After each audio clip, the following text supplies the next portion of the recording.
Alors comment on s'est mis au zéro déchet, et notamment au vrac?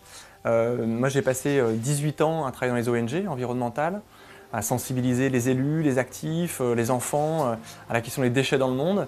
Et puis surtout, j'ai ramassé moi, les déchets dans l'écosystème depuis très longtemps. On avait créé Mountain Riders en 2001, qui est une association de snowboarders dans les montagnes pour aller ramasser les déchets sur les pistes de ski, un peu comme Surfrider Foundation fait à l'océan.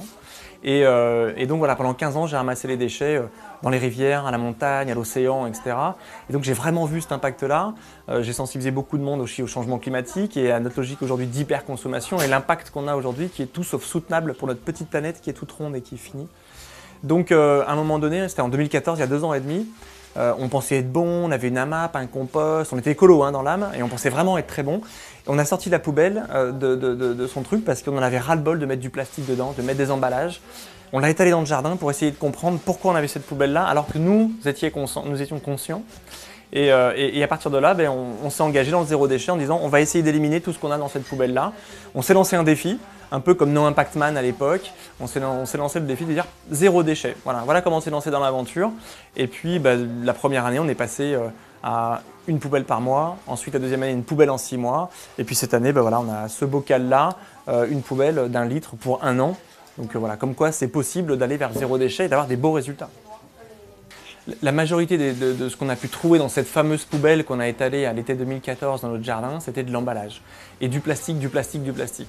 Donc aujourd'hui, on ne va plus en supermarché, ça ne fait plus partie de notre mode de vie, parce que quand je viens en supermarché, je n'ai que de l'emballage. Donc le vrac, c'était une vraie solution pour trouver des produits qui n'allaient pas générer de déchets en plastique et qui allaient finir dans ma poubelle, donc à l'incinérateur, donc à l'enfouissement.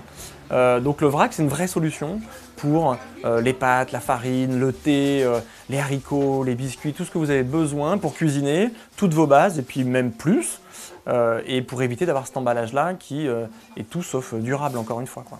En termes de temps, nous, on est arrêté d'aller en grande surface, de prendre sa voiture pour aller sur le grand parking de 5000 voitures et y passer 2 heures sous les néons. Donc ça, on ne le fait plus. Donc on a gagné ces 2 heures pour aller au marché, voir nos commerçants, aller dans notre magasin de vrac et aller chez notre fromagère, nos commerçants locaux. Donc le temps, on l'a diminué. On l'a diminué.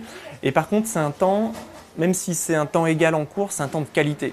C'est-à-dire qu'on rencontre une personne. Voilà, quand on fait du zéro déchet, on connaît le prénom de son commerçant. Moi, ma fromagère, elle s'appelle Renée.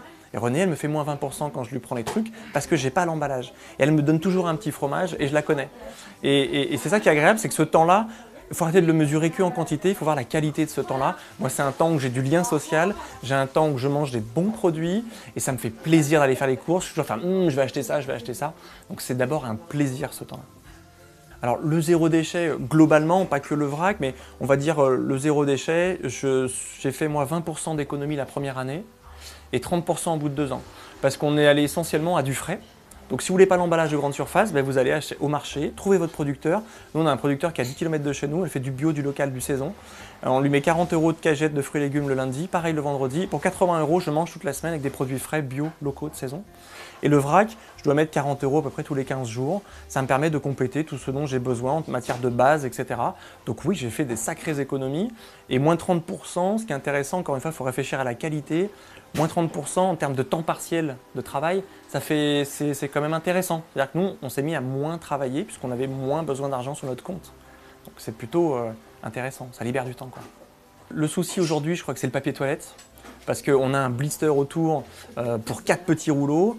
Ce qui serait génial, c'est que le magasin de vrac puisse avoir voilà, une livraison d'une palette de papier toilette. Tant qu'à faire qu'il soit local, il y a des entreprises qui font du papier toilette en France, qui le font très bien.